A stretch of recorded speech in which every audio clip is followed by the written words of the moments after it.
জিজ্ঞাসে দিলীপ রাজা বশিষ্ঠের প্রতি, শ্রীকৃষ্ণের জন্মকথা শুনিতে সম্প্রতি।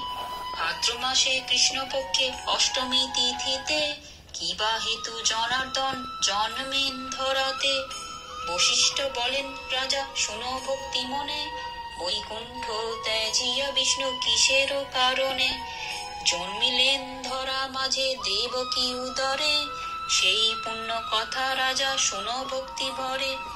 পূর্বকালে কংসাসুর নামে নরপতি, অহংকারে মত্ত হয়ে থাকে দিবারাতি। তার অত্যাচারে দুঃখ পায় বসুন্ধরা, শিবের সকাশে যায় চোখে বহে ধারা। পৃথিবীর দশা হেরি দেবশূল পানি, ক্রোধেতে অধীর হয়ে কহিলেন তিনি, চলো ব্রহ্মলোকে যাই লয়ে দেবগণে, উপায় করিব সেথা কংসের নিধনে।